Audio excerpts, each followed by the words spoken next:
যোৱাকালি মেঘালয়ৰ উপমুখ্যমন্ত্ৰী mister S ধৰৰ নেতৃত্বত মেঘালয় চৰকাৰৰ সৈতে আমাৰ আলোচনা হৈছিলে। টিমটোৰ লগত চিফ ছেক্ৰেটাৰী আহিছিলে, বিভিন্ন দায়িত্বত থকা বিষয়াও আহিছিলে আৰু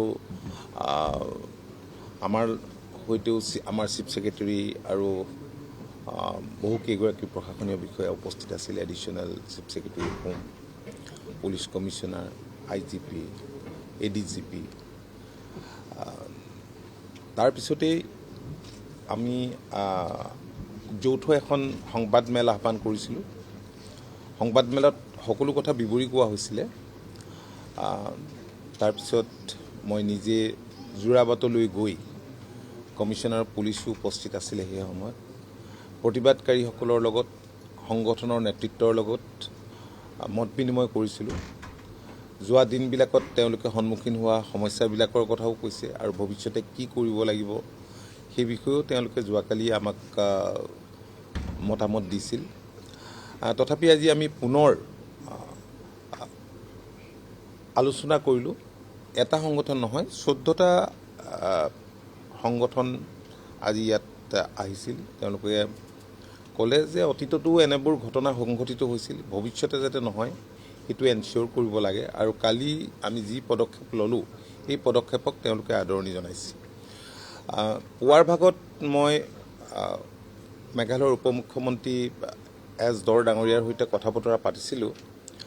তেখেতে কৈছিল যে আপুনি যিদৰে প্ৰতিবাদকাৰীসকলৰ ওচৰত গৈছিল বা আমাৰ সিদ্ধান্তখিনি অৱগত কৰিছিল, যোৱাকালি ৰাতি হোৱাৰ কাৰণে আমি সেই কামখিনি কৰিব নোৱাৰিলোঁ। আজি বিয়লি 4টা বজাত তেওঁলোকৰ লগত আমাৰ আলোচনা আছে। ইতিমধ্যে আমি ফোন যোগেৰে কথা বতৰা পাতিছোঁৱেই। মই যেতিয়া মই সংবাদ মাধ্যমৰ জৰিয়তে, ইলেক্ট্ৰনিক মিডিয়াৰ জৰিয়তে জানিব পাৰিছিলোঁ, তাৰপিছতেই মই সেই কথাখিনি পাতিছিলোঁ যে বৰ্ণিহাটত ষ্টিল তাত ব্লকেটটো আছে, উমিয়ামত সেই কথাখিনি কোৱাৰ পিছত ক'লে নহয় আমি ফোন যোগেৰে কথা বতৰা পাতিছোঁ, কিন্তু তেওঁলোকৰ লগত আমাৰ এখন বৈঠক হ'ব।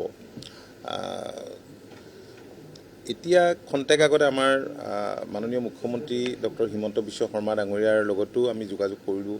এই বৈঠকৰ সবিশেষ তেখেতক জনালোঁ আৰু বৰ্তমান যিটো অৱস্থা চলি আছে তাত উমিয়ামত সেই কথাখিনি কোৱা হ'ল। তাৰপিছতে তেখেতে আমাক কাউণ্টাৰ পাৰ্টৰ সৈতে যোগাযোগ কৰিবলৈ ক'লে।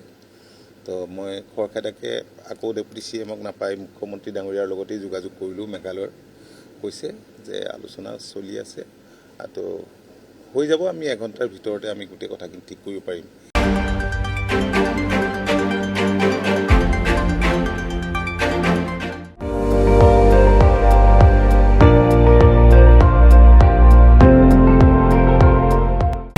আপুনি চাই আছে ND24, সৰ্বশ্ৰেষ্ঠ নহয় সৰ্বোত্তমৰ দৌৰ।